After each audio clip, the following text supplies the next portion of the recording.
Fala, meu povo, tudo bem com vocês? Estamos de volta aqui no canal GeoMapas para mais uma videoaula.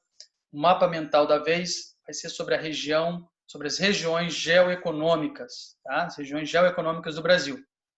Vou avisando vocês que essa é a quarta ou quinta tentativa de gravação que eu estou fazendo. Então, se eu errar alguma coisa, eu não vou parar e começar de novo, não. Eu vou continuar. Esse negócio de videoaula é novidade para mim. Vocês, por favor, perdoem aí qualquer erro. Vamos lá. Antes de falar das regiões geoeconômicas, a gente precisa retomar o conceito de região e regionalização. Regionalizar é criar regiões. Uma região é um conjunto de áreas, um agrupamento de áreas que tem características semelhantes, tá? Não idênticas, mas semelhantes. Mas que características são essas? Então, para isso depende do objetivo que você usa para se criar as regiões, tá? Então, esses são chamados critérios de regionalização. Dependendo do critério que você utiliza para criar uma região, essa região vai ter características semelhantes naqueles critérios. Tá? Então, vamos falar um pouco das principais regionalizações do Brasil. Tá? Começando pelas macro-regiões do IBGE. O IBGE fez algumas tentativas de regionalização do território brasileiro. A última, que é a mais recente, é a que predomina e é a oficial do Brasil, data de 1942. Tá? São as macro-regiões do IBGE. Quais critérios que o IBGE utilizou para criar essa regionalização?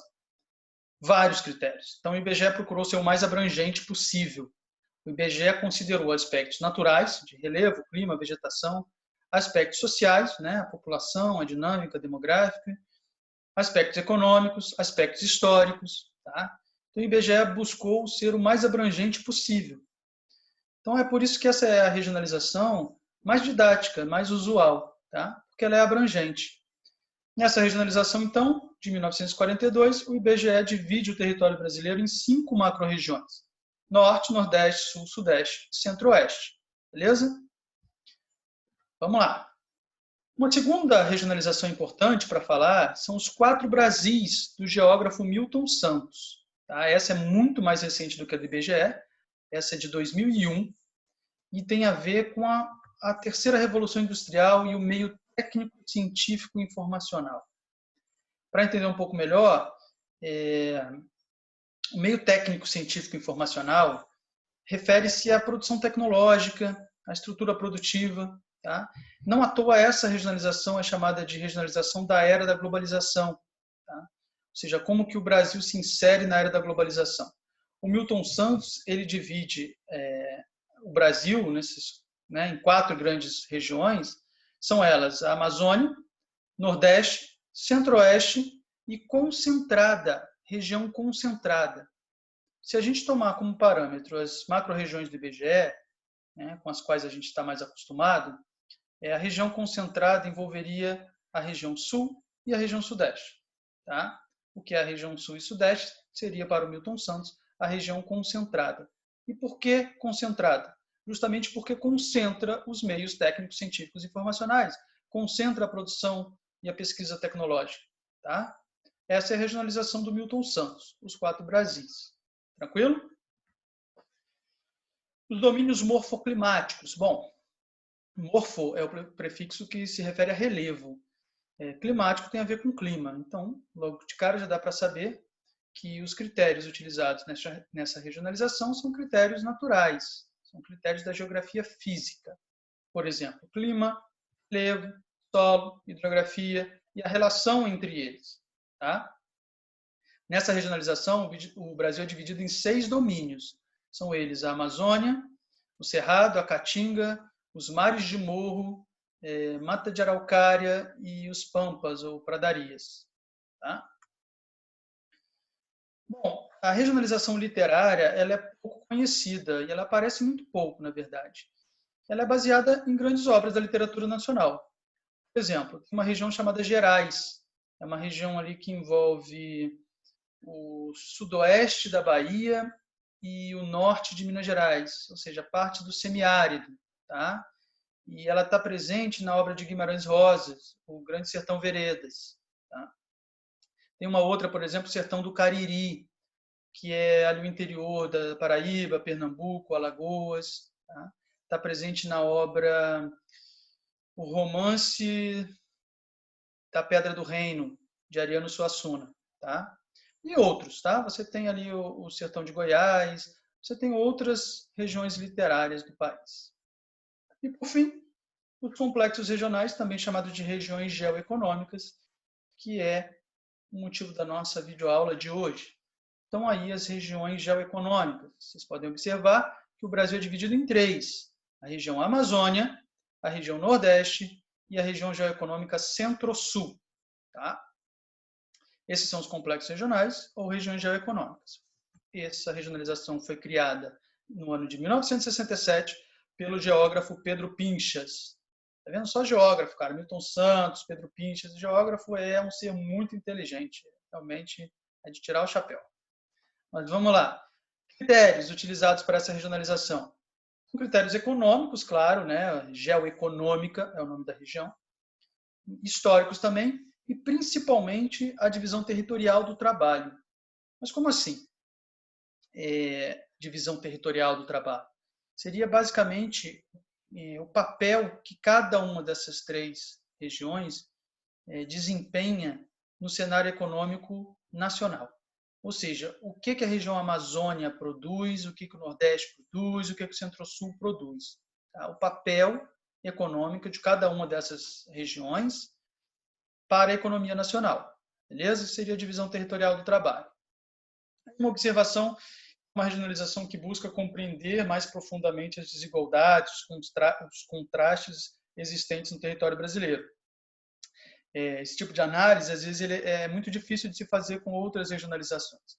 Então, essa regionalização, os complexos regionais, as regiões geoeconômicas, tem sido muito utilizada, tá, para análise sobre a economia, a população e a dinâmica brasileira. Beleza? Um comentário aí, ó. Vocês repararam que essa regionalização não respeita os limites dos estados? Toma o Maranhão aqui como exemplo. Ó, o Maranhão é dividido ao meio, praticamente. Metade do Maranhão pertence à região geoeconômica Amazônia, metade do Maranhão pertence à região geoeconômica do Nordeste. Tá? O Mato Grosso, o sul do Mato Grosso, pertence à região geoeconômica do Centro-Sul. O restante do Mato Grosso pertence à região geoeconômica da Amazônia. Minas Gerais também. Tá? Então, ó, esse comentário aí é muito importante. Comparativamente com as regiões do IBGE e os 4 Brasis do Milton Santos, essa é a grande diferença dos complexos regionais. Não estou falando dos critérios, óbvio que os critérios são diferentes, mas no mapa, né, a espacialização das regiões, essa é a grande diferença. A região do IBGE e os 4 Brasis do Milton Santos, essas duas regionalizações respeitam os limites dos estados. Não tem nenhum estado que está em mais de uma região do IBGE, nem em mais de uma região do Milton Santos. Tá? Já na regionalização geoeconômica, há estados que estão em mais de uma região. Beleza? Isso é importante, tá? Coisa que cai em vestibular direto. Vamos falar de cada uma delas, então, começando pela região geoeconômica Amazônia, também chamada de Brasil do Futuro. Vamos lá, por que Brasil do Futuro? Você tem Brasil do Futuro, Brasil do Passado e Brasil do Presente. Explicando o Brasil do Futuro, que é a região Amazônia. O Pedro Pinchas, ele se refere à região amazônica e os estudiosos apontam como Brasil do Futuro porque essa região possui recursos, né, reservas de recursos naturais que poderiam ser e podem ser utilizados pelo país para o seu desenvolvimento. Tá? Então, como se fosse uma poupança, uma reserva para o futuro. Por isso, Brasil do Futuro. Tranquilo? Nós vamos fazer a análise de cada uma das regiões geoeconômicas nesses 4 aspectos. Tá? Os aspectos naturais, demográficos, econômicos e sobre políticas públicas. Vamos lá. Começando pelos aspectos naturais, primeira informação importante, a presença da floresta equatorial, a floresta amazônica, úmida. Tá? E os rios voadores. Os rios voadores nada mais são do que muita umidade, são massas de ar carregadas de umidade que saem da região amazônica e são canalizadas, são embarreiradas pela Cordilheira dos Andes e acaba atingindo outras regiões da América do Sul, levando umidade e influenciando diretamente no regime de precipitação de toda essa área da América do Sul. Tá? Para quem quiser mais informações sobre os rios voadores, dá uma olhadinha lá na videoaula sobre as macro-regiões do IBGE, especificamente a região norte. Vai aparecer um link aí, aqui assim na minha cara, não sei onde. Você mexer com esses troços direito não, gente. Tá? Vai aparecer aqui. Outra informação importante com relação à hidrografia, bacia amazônica. A bacia do Rio Amazonas, que é a maior bacia do mundo em termos de volume de água, tem o maior potencial hidrelétrico não instalado do Brasil. O que é esse potencial hidrelétrico não instalado? É porque tem rios que são excelentes para se gerar energia, então é a região do IBGE que tem o maior potencial para gerar energia, mas esse potencial não é aproveitado, não é instalado, não se gera tanta energia como se poderia. Por quê? Bom, muito em função da presença da floresta, né? A gente está falando de uma floresta equatorial, úmida, biodiversa, densa. Então, assim, é muito importante proteger a floresta. E por mais que a atividade de geração de energia hidrelétrica não seja tão impactante assim ao meio ambiente, comparativamente com energias não renováveis como os combustíveis fósseis, por exemplo, ela tem um impacto. Você precisa desmatar, você precisa embarrear o rio, criar uma barragem e causar um alagamento. Então, assim, tem impacto, né? Isso dificulta um pouco a geração de energia nessa região.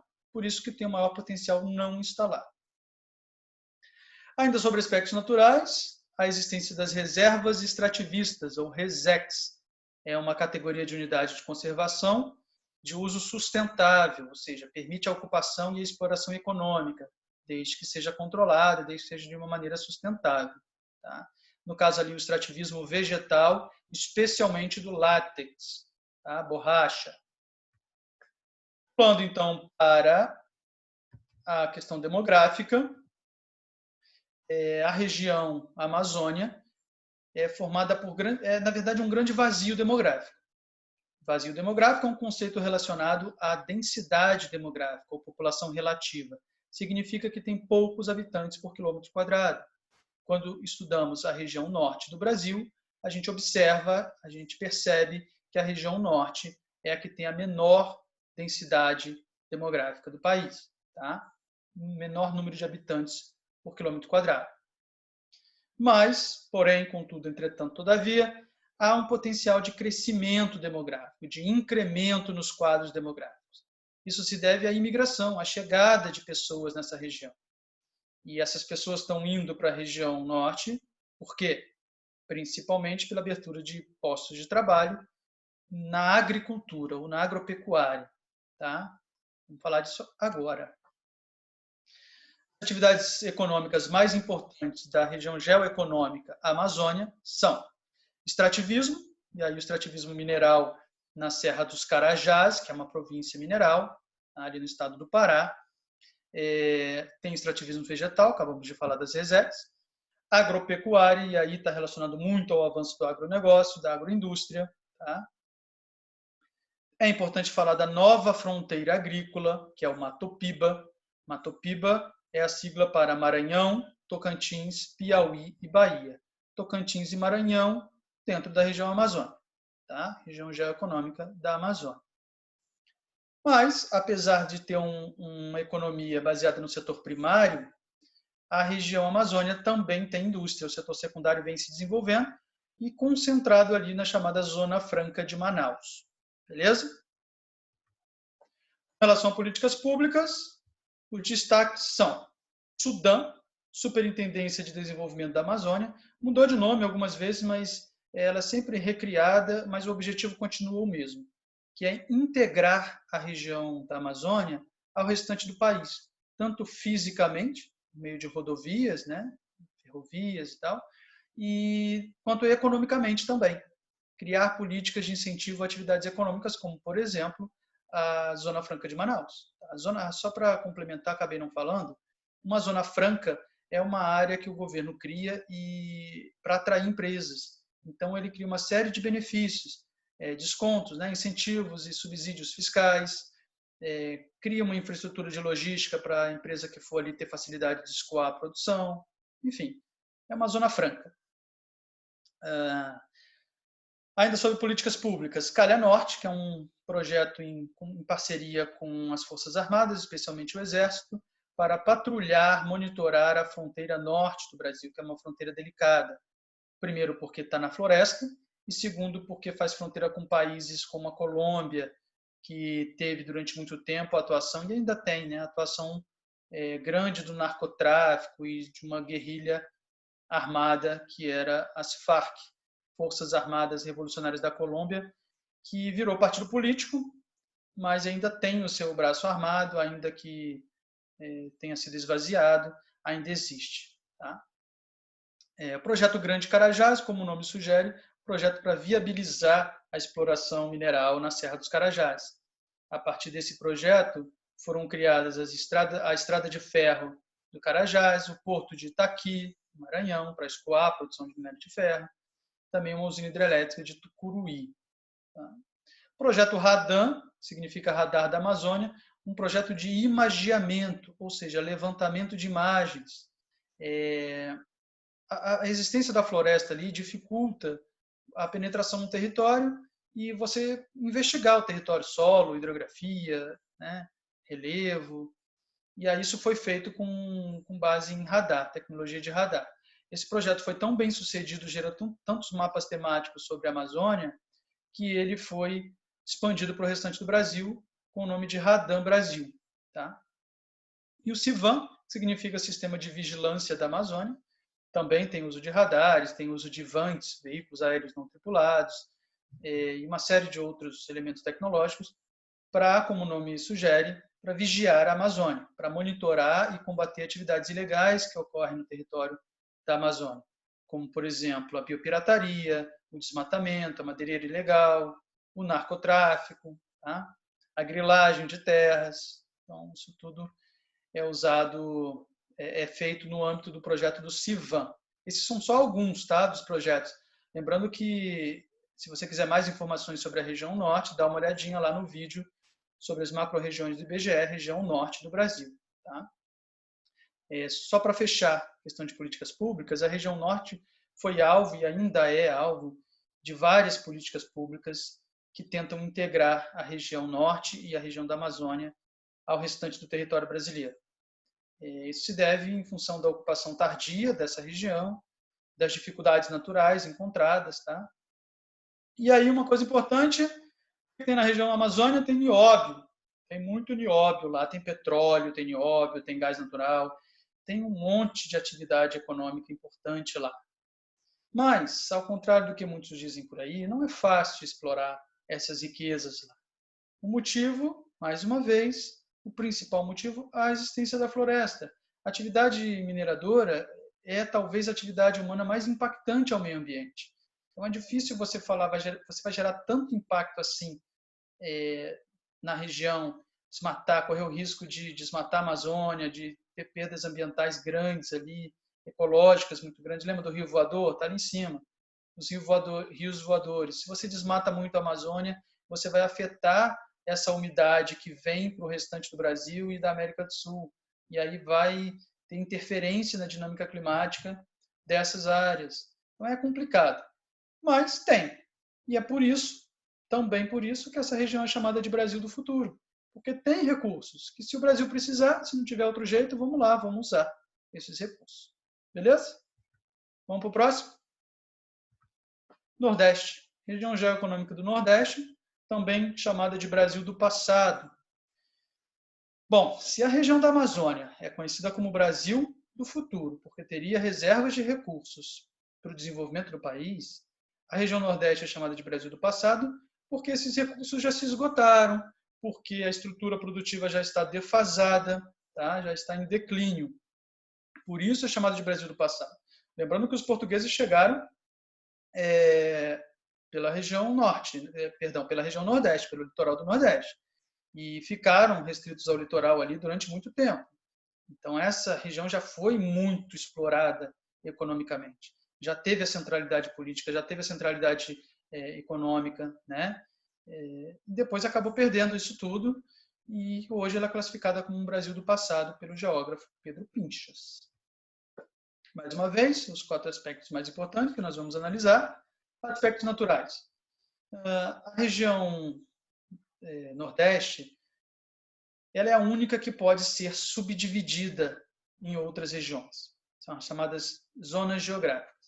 São elas: zona da mata, do litoral para o interior, zona da mata, agreste, sertão e o meio norte. Tá? Para mais informações, dá uma olhadinha lá no vídeo sobre a região Nordeste. Tá? Um lugar aí. Essa subdivisão é baseada principalmente em critérios naturais, né?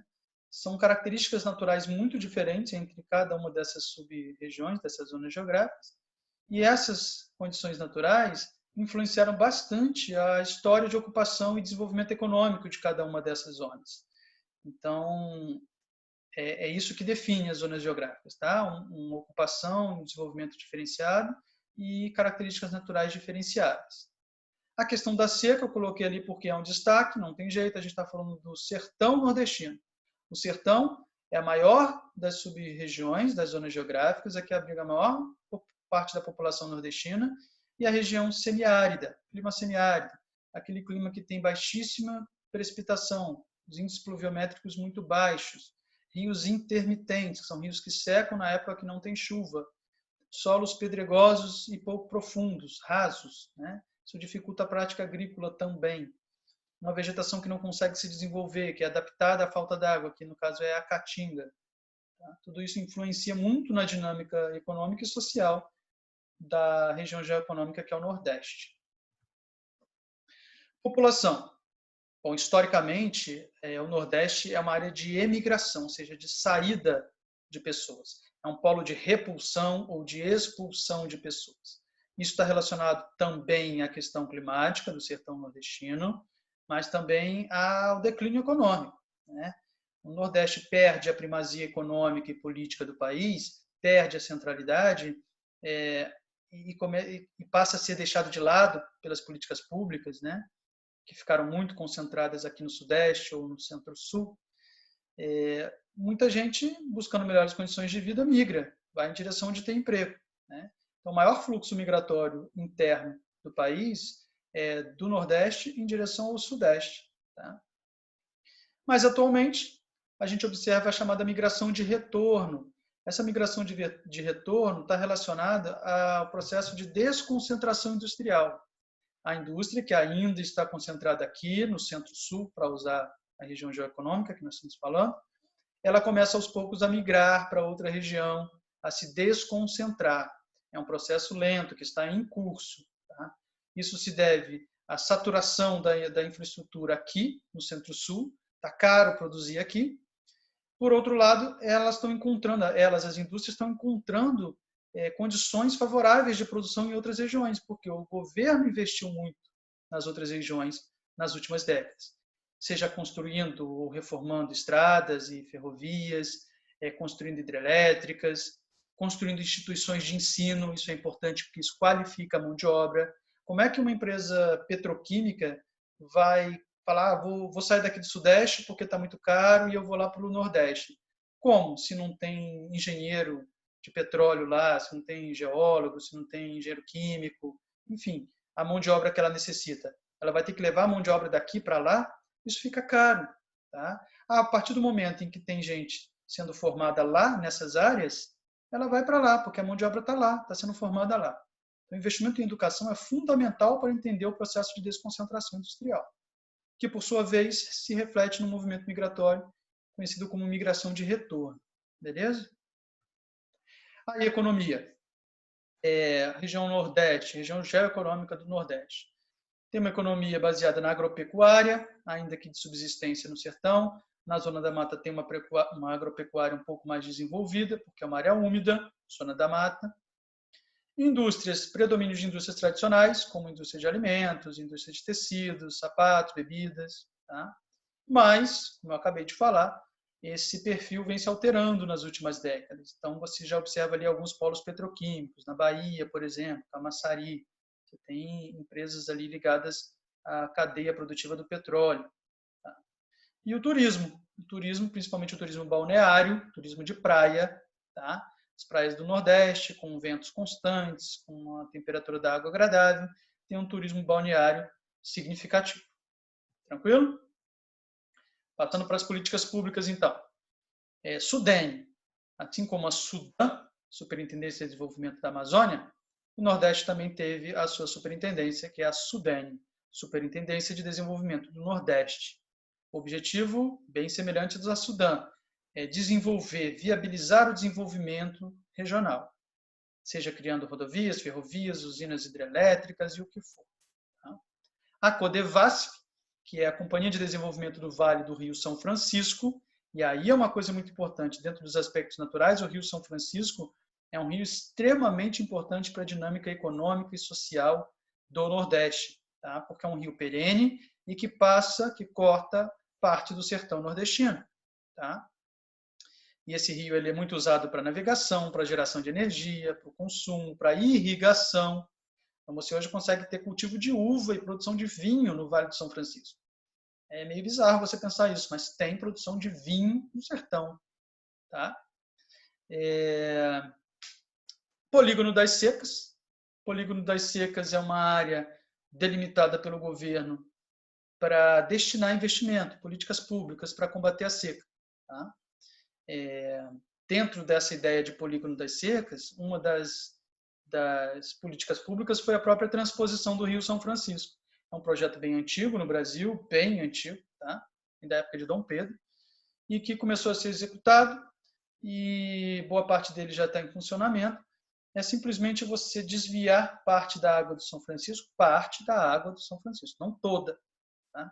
Parte da água do São Francisco para outras bacias hidrográficas, principalmente bacias de rios intermitentes, aqueles rios que secam no período que não tem chuva. Então, isso vai dinamizar de uma maneira assim absurda a economia e a vida no Nordeste. Né? Você vai passar a ter água mais constantemente. E com água você irriga a sua plantação, você alimenta o seu gado, você se alimenta, se abastece. Tá? Então, a transposição de São Francisco, apesar das críticas ambientais, que são justas, são bem pertinentes, a transposição do Rio São Francisco tem uma vantagem econômica e social muito grande. Beleza? A saudade de Noronha. Bom, entendedores entenderão. Vamos passar para o próximo. Vamos lá. Região Centro-Sul. A região Centro-Sul do Brasil também é conhecida como o Brasil do presente. Mais uma vez, se a gente tem o passado, o futuro e o presente, naquela lógica de ter recursos, de ter estrutura produtiva para desenvolver o país, a região que atualmente detém a melhor infraestrutura produtiva é a região Centro-Sul. Tá? Então, a região Centro-Sul é chamada de Brasil do presente porque é a região que hoje é responsável pelo desenvolvimento do país. A produção maior, mais significativa, que mais contribui para o desenvolvimento do país, está aqui, nessa região do Centro-Sul. Reparem que abrange, se a gente pegar a região do IBGE como exemplo, abrange o Sul, o Sudeste, né, boa parte dele, o extremo norte de Minas Gerais está fora, e boa parte do Centro-Oeste também. Tá? Uma região que está integrada e que está ali com uma produção significativa para o país. Mesmo esquema, vamos falar dessas quatro áreas. Aspectos naturais. Primeiro, a existência da Mata Atlântica, é um hotspot. Lembrando que hotspot é um conceito que envolve duas características. O bioma, né, um conceito aplicado aos biomas. Um bioma, para ser considerado hotspot, ele tem que ter, ele tem que ter muita biodiversidade e ele tem que estar sob muita ameaça. A Mata Atlântica, no caso, é uma mata que tem muita biodiversidade, com destaque para os seus endemismos. Espécie endêmica é uma espécie que só ocorre naquele local. Então, os endemismos são muito importantes do ponto de vista ecológico. Tá? E a ameaça, bom, não preciso nem falar, né? Historicamente, os portugueses se estabeleceram no litoral, passaram um século ali explorando o litoral, e no litoral estava a Mata Atlântica, que foi densamente desmatada. Com o passar do tempo, a nossa industrialização, a nossa urbanização, toda ela, ou a maior parte dela, concentrada no litoral, onde estava a Mata Atlântica, portanto, foi e é ainda hoje bastante devastada, por isso ela é classificada como hotspot. O outro hotspot brasileiro é o Cerrado, que também boa parte dele está nessa região aí, centro-sul. Tá? O Cerrado é um tipo de savana, é a savana com maior biodiversidade do planeta, e está sob muita ameaça, que é o avanço da fronteira agrícola. Essa região centro-sul tem o maior potencial hidrelétrico instalado. Então, vamos lá. A região Amazônia tem o maior potencial de geração de energia hidrelétrica não instalado ou não aproveitado. Tá? Já a região Centro-Sul tem o maior potencial aproveitado. Ou seja, a maior parte da geração de energia hidrelétrica no país acontece na região Centro-Sul, especialmente na bacia do Rio Paraná, tá? Onde você tem, inclusive, ali a usina de Itaipu. Tá? Então, o maior potencial de geração de energia instalado está aqui na região Centro-Sul.